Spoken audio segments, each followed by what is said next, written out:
pesertanya sudah ini nih on fire semua ini gitu ya. Nah, ini untuk kedua penanya ini. Apa namanya? Saya kombinasi antara yang technical sama yang strategical ya. Jadi ada dari dua penanya nih hampir mirip gitu ya. Mungkin buat Pak Kosen sama Pak Edwan gitu ya. Mungkin Pak Kosen nanti best practice-nya, Pak Kosen secara barangkali ada experience banyak customer-nya E.ON gitu kan ya pasti ya. Jadi pertanyaannya adalah apa ada impact gitu kan ya kalau kita melakukan penggantian coolant dengan produk berbeda dengan produk sebelumnya, apalagi jika penggantiannya itu sering gitu kan ya. Sering coba-coba untuk dengan brand coolant yang beberapa merek mungkin gitu kan ya, meskipun secara basic tadi disebutin ya basicnya sama gitu kan ya. Lalu yang berikutnya impact-nya nanti kira-kira kalau sudah di komben itu kira-kira apa sih? Barangkali ada yang apa namanya secara teknikal bikin korosi atau apa, mungkin bisa dijelasin nanti oleh Pak Kosen sama Pak Edwan. Sama yang terakhir yang terkait sama itu, karena kadang kita ada ini ya apa dilema untuk inventory kalau seandainya harus berbeda-beda gitu kan ya. Nah, ketika ada yang berbeda-beda coolant brandnya tadi, apa sih nanti efeknya ke komponen apa yang paling pertama dihajar ketika kita pakai perusahaan tersebut pakai coolant yang kombinasi misalnya. Silakan dari Pak Edwan dulu boleh, nanti baru setelah itu Pak Kosen. Oke, saya izin menanggapi tadi ya Pak, pertanyaan pertama, apakah ada impact jika kita melakukan pergantian coolant dengan produk yang berbeda? Pertanyaan saya adalah, pergantian coolant ini dilakukan pencampuran atau dibersihkan dahulu di drain semua sistem radiatornya. Kalau seandainya dicampur, meskipun dia dalam satu tipe yang sama, misalkan ASTM 6210, itu sebenarnya bisa ya, tapi kita perlu melakukan uji kompatibilitas sebetulnya.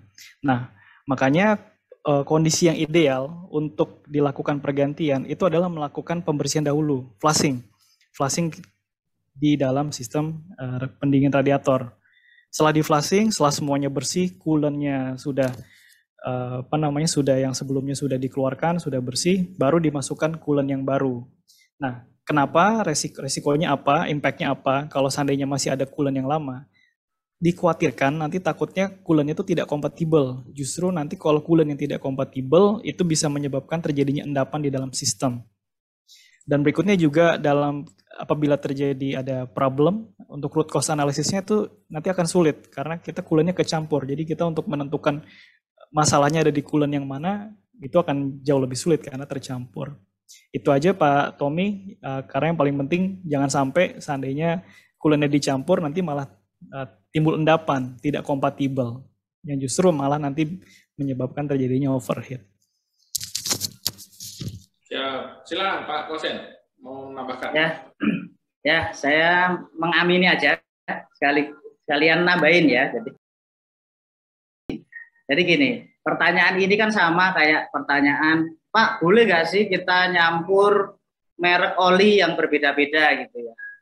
Nah, jadi sebenarnya kalau saya secara praktek ya, apapun itu rekan-rekan ya, secara logika dengan mencampur dua buah brand itu kita punya risiko. Kenapa? Karena saya yakin masing-masing brand itu punya aditif spesifik yang berbeda. Dan ketika aditif spesifik ini ketemu, harus hati-hati. Betul tadi seperti apa yang disampaikan Pak Edwan, kita harus uji compatibility. Apakah aditif ini ketika ketemu, dia bisa matching atau tidak. Kalau tidak matching, ya itu resikonya adalah timbul endapan. Dan ini saya sering menemukan, ya ternyata beberapa kali radiator core buntu, ya buntu bagian dalam itu karena ada endapan seperti jelly. Dan ternyata setelah ditelusuri, oh ini pernah mixing dengan beberapa merek coolant gitu ya. Nah, tetapi sekali lagi ya ketika kita ingin mencampur, kita tidak bisa bilang boleh dan tidak, tetapi kata kuncinya adalah penting kita lakukan uji compatibility dulu. Jadi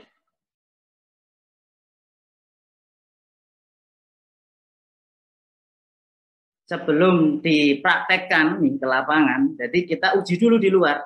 Kalau dicampur ini aman, tidak menimbulkan endapan, ya kan, tidak bikin jelly, tidak bikin kerak, ya itu bisa dilanjutkan. Gitu. Ya seperti itu mungkin Pak Tommy tambahannya, Pak Edwan. Kalau komponen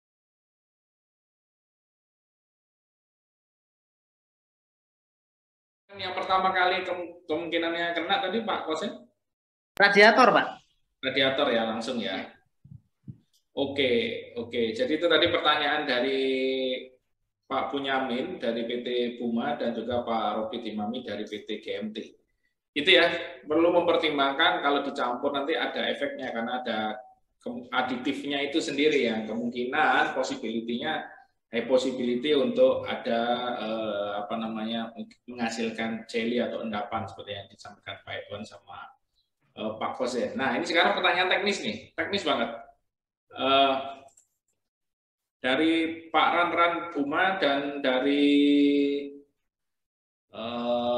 Pak Priyo dari Pama, ini mirip ya. Jadi bagaimana sih caranya untuk menaikkan tenaga panas ya untuk di engine selain engine turbo gitu kan ya. Karena tadi dibilang Pak Kosen bisa di-adjust gitu ya. Ada beberapa Pak Kosen cerita BMW, kayaknya mobilnya BMW ini ya. Sama gimana sih caranya untuk pengecekan water pump tanpa membongkarnya? Ini teknis ini. Silakan barangkali Pak Kosen, nanti setelah itu Pak Edward bisa tambahkan. Baik, terima kasih pertanyaannya, luar biasa nih, bagus. Sama tadi kayaknya tadi ada satu juga pertanyaan yang belum dijawab soal anemometer ya, sekalian saya jawab di sini.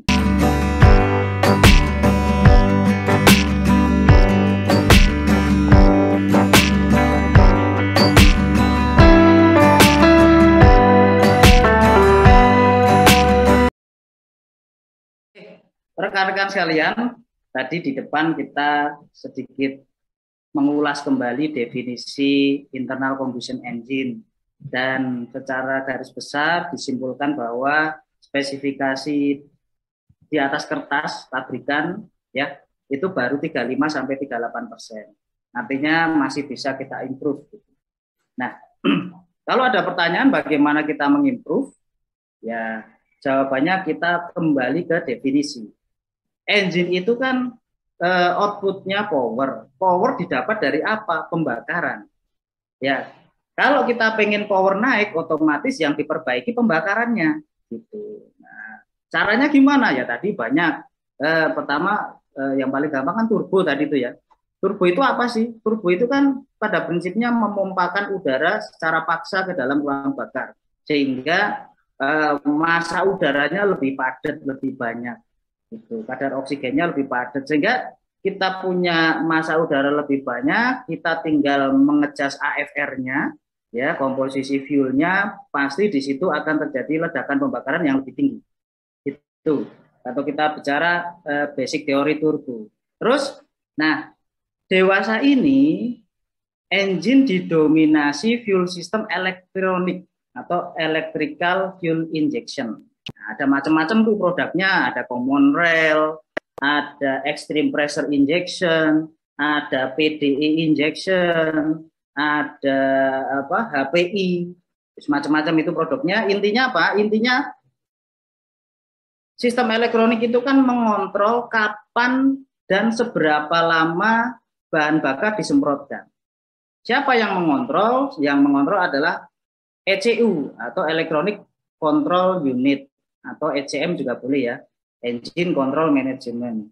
Nah, di sini ya kita bisa menarik kesimpulan bahwa dengan kita bisa melihat bahasa pemrograman ECU, maka potensinya adalah kita bisa mengadjust power dan torque daripada engine. Nah, begitu Pak Tommy dan Pak Edwan, serta rekan-rekan yang ada di sini. Jadi, kalau ada yang bertanya nih, Pak, apa sih yang bisa kita lakukan selain dengan sistem turbocharger?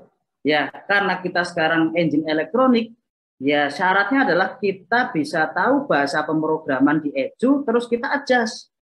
Ya, kalau orang umum atau orang modifikator itu nyebutnya adalah remap controller ya.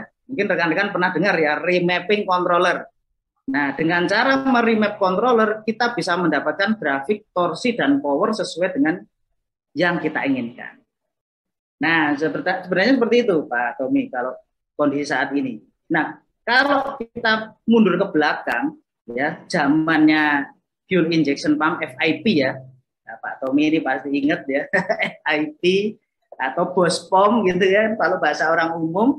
Nah, yang bisa kita lakukan apa kalau di Bospom ya? Ngopreknya gimana ya? Ngopreknya biasanya kita memperbesar diameter plunger yang ada di FIP sehingga kuantiti penginjeksiannya lebih banyak. Otomatis kita bisa mendapatkan power pembakaran yang lebih tinggi. Atau dengan cara menggeser langkah efektif plunger tuh Pak Tommy ya kan? Nah, di FIP kita yang potongan miringnya kita rubah sehingga kapan dia injeksi itu berubah.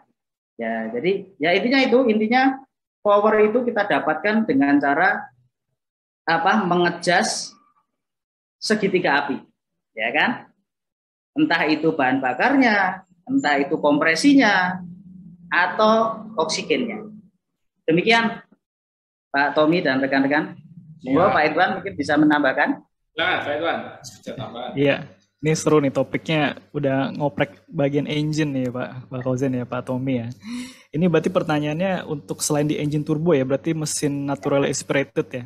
Yeah. Tadi sudah dijawab sama Pak Kauzen. Paling gampang itu sebenarnya caranya adalah remap atau kalau remap kan ECU-nya diprogram ulang. Nah, ada satu lagi biasanya penambahan piggyback. Pasti tenaganya akan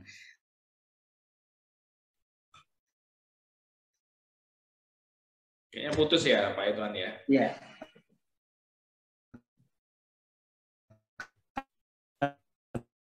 Meningkat ya selain optimalisasi. Diulang dikit, Pak Idwan, diulang dikit. Tadi sempat terputus. Yang sampai mana tadi Pak Tommy ya, maaf ya. Setelah remap tadi. Oh ya, setelah remap ya. Kalau di piggyback ya, ada penambahan piggyback juga dan juga pasti optimalisasi di segitiga api tadi ya, perbanyak udara, terus juga ignitionnya, firingnya juga dibesarkan seperti itu. Cuma saya nggak tahu nih Pak Kauzen, kalau di unit alat berat itu bisa di remap nggak ECU-nya atau pasang piggyback Pak Kauzen ya? Pada prinsipnya bisa Pak Idwan dan rekan-rekan. Yang penting kita punya toolsnya. Jadi kan prinsipnya gini kan, ECU itu kan di dalamnya prinsipnya itu kan ada yang namanya IC ya, Integrated Circuit. Nah, bahasa pemrograman itu kan dari situ. Yang penting kita bisa baca bahasa pemrograman IC. Nah, di situ kita bisa adjust. Oke, menarik. Nah, silakan Pak Idwan, ada tambahan masih tadi? Iya, sambil ngobrol juga sama Pak Kauzen ya, Pak Tommy ya. Iya. Ya, biasanya kalau diesel itu kalau udah di remap naiknya cukup signifikan ya Pak Kauzen ya, dibandingkan mesin natural aspirated ya. Oke. Dan kalau diesel itu cenderung lebih gampang diupdate sepertinya daripada mesin bensin gitu kan. Kalau mesin bensin itu kan ada ignition ya, pengapian juga harus di-adjust karena pengapian juga nggak pas itu.